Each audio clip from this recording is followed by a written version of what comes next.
मंदरांचल पर गौरी देवी का स्वागत और महादेव जी के द्वारा उनके और अपने उत्कृष्ट स्वरूप और अविच्छेद संबंध पर प्रकाश तथा देवी के साथ आए हुए व्याघ्र को उनका गणाध्यक्ष बनाकर अंतापुर के द्वार पर ओम नंदी नाम से प्रतिष्ठित करना। ऋषियों ने पूछा, अपने शरीर को दिव्य गौर वर्ण से युक्त बनाकर गिरजा कुमारी देवी पार्वती ने जब मंदरांचल प्रदेश में प्रवेश किया तब वे अपने पति से किस प्रकार मिली।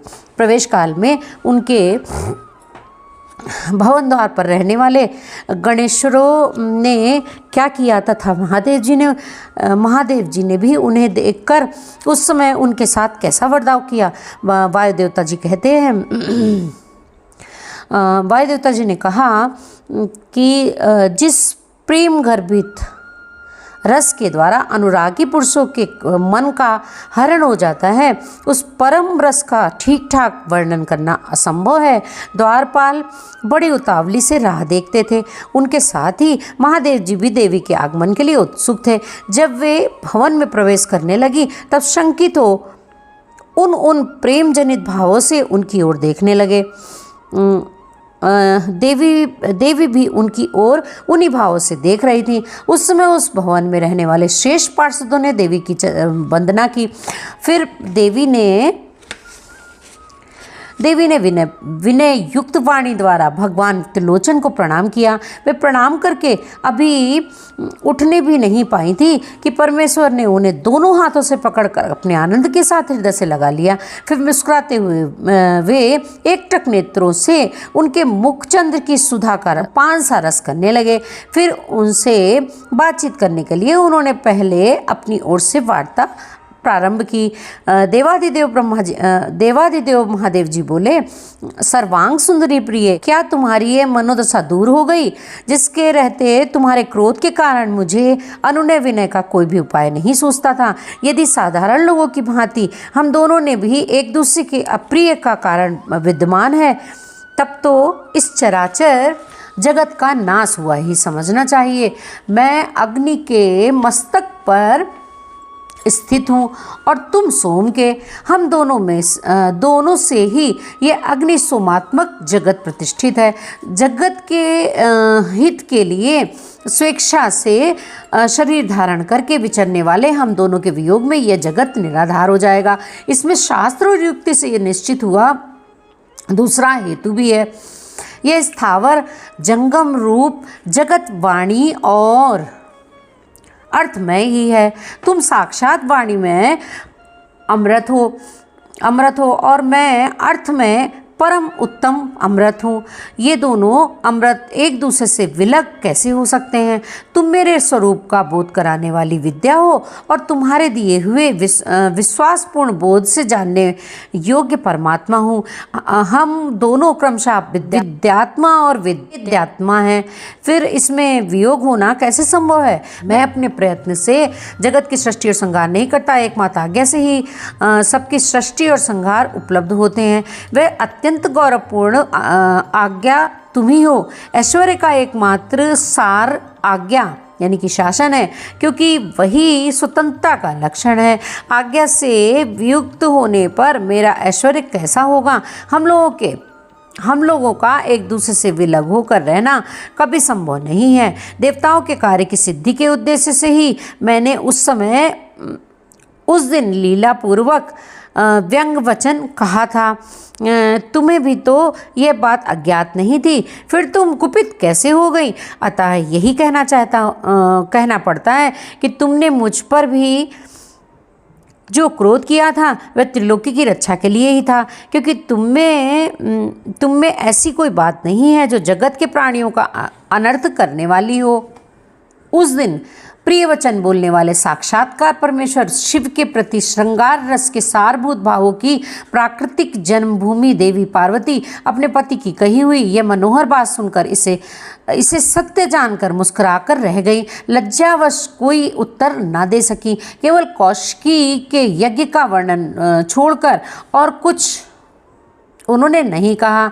देवी ने कौशिकी के विषय में जो कुछ कहा उसका वर्णन करता हूँ। देवी बोली, भगवान, मैंने जिस कौशिकी की सृष्टि की है उसे क्या आपने नहीं देखा है? वैसी कन्या ना तो इस लोक में हुई है और ना ही होगी। यूँ कहकर देवी ने उसके विंध्य पर्वत पर निवास करने तथा सम्रांगण में शुंभ और निशुंभ का वध करके उन पर विजय पाने का प्रसंग सुनाकर उसके बल पराक्रम का वर्णन किया। साथ ही यह भी बताया कि वह उपासना करने वाले लोगों को सदा प्रत्यक्ष फल देती हैं तथा निरंतर लोगों की रक्षा करती रहती हैं।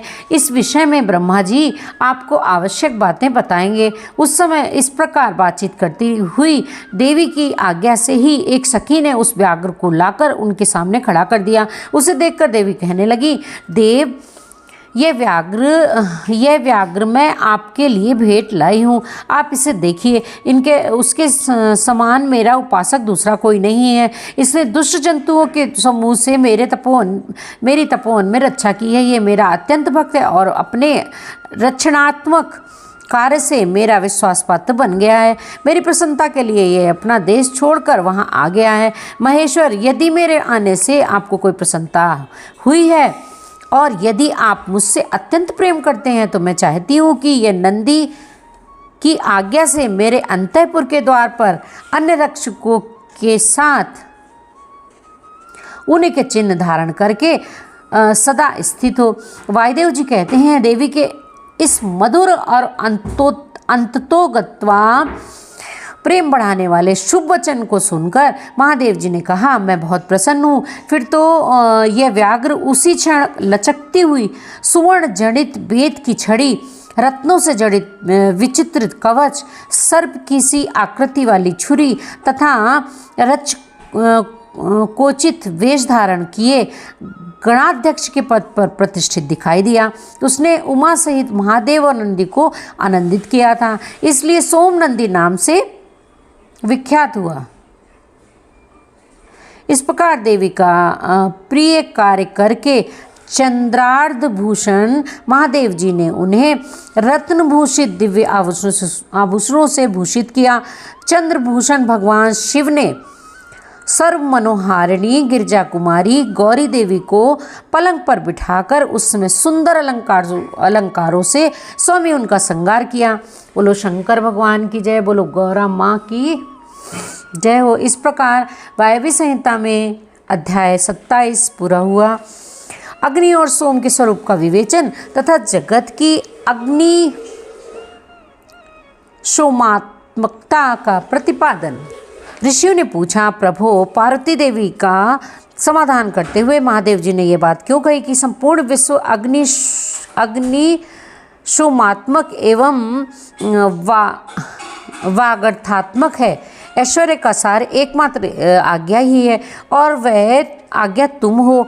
अतः इस विषय में हम क्रमशः यथार्थ बातें सुनना चाहते हैं। वायुदेव जी बोले, महर्षियों, रुद्रदेव का जो घोर तेजोमय शरीर है उसे अग्नि कहते हैं और अमृत में सोम शक्ति का जो स्वरूप है, क्योंकि शक्ति का शरीर शांतिकारक है। जो अमृत है वह प्रतिष्ठा नामक कला है और जो तेज है वह साक्षात विद्या नामक कला है। संपूर्ण सूक्ष्म भूतों में वे ही दोनों रस और तेज हैं। तेज की वृत्ति दो प्रकार की होती है, एक सूर्य रूपा है और दूसरी अग्नि रूपा है। इसी तरह रस वृत्ति भी दो प्रकार की है, एक सोम रूपणी और दूसरी जल रूपणी। तेज विद्युत आदि के रूप में उपलब्ध होता है तथा रस मधुर आदि के रूप में। तेज और रस के भेदों ने ही इस चराचर जगत को धारण कर रखा है। अग्नि से अमृत की उत्पत्ति होती है और अमृत स्वरूप घी से अग्नि की वृद्धि होती है। अतएव अग्नि और सोम को दी हुई आहुति जगत के लिए हितकारक होती है। शस्य संपत्ति भविष्य का उत्पादन करती है, वर्षा शस्य को बढ़ाती है। इस प्रकार वर्षा से ही भविष्य का प्रादुर्भाव होता है, जिससे यह अग्निशोमात्मक जगत टिका हुआ है। अग्नि वहाँ तक ऊपर को प्रज्वलित होता है। जहाँ तक सोम संबंधी परम अमृत विद्यमान है और जहाँ तक अग्नि का स्थान है वहाँ तक सोम संबंधी अमृत नीचे को झरता है।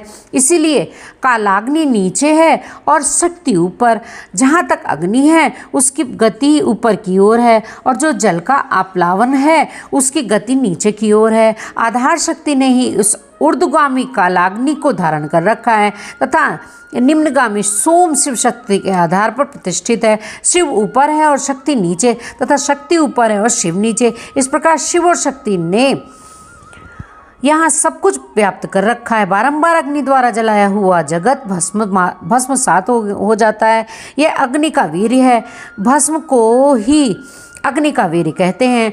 जो इस प्रकार भस्म के श्रेष्ठ स्वरूप को जानकर अग्नि इत्यादि मंत्रों द्वारा भस्म से स्नान करता है वह बंधा हुआ जीव पास से मुक्त हो जाता है। अग्नि के वीर्य रूप भस्म को सोम ने आयोग युक्त के द्वारा फिर आप्लावित किया, इसलिए वह प्रकृति के अधिकार में चला गया। यदि योग युक्ति से शाक्त अमृत वर्षा के द्वारा उस भस्म का सब और आप्लावन हो तो वह प्रकृति के अधिकारों को निवृत्त कर देता है।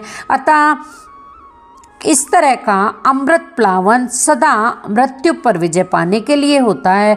शिवाग्नि के साथ शक्ति संबंधी अमृत का स्पर्श होने पर जिसने अमृत का प्लावन प्राप्त कर लिया है उसकी मृत्यु कैसे हो सकती है। जो अग्नि के इस गौम्य स्वरूप को तथा पूर्वोक्त अमृत प्लावन को ठीक जानता है वह अग्नि क्षेमात्मक जगत को त्याग कर फिर यहाँ जन्म नहीं लेता। जो शिवाग्नि से शरीर को दग्ध करके शक्ति स्वरूप सोमामृत से योग मार्ग के द्वारा इसे आप्लावित करता है वह अमृत स्वरूप हो जाता है। इसी अभिप्राय को हृदय में धारण करके महादेव जी ने इस संपूर्ण जगत को अग्नि सोमात्मक कहा था। उनका यह कथन सर्वथा उचित है। इस प्रकार वायवी संहिता में अध्याय 28 पूरा हुआ।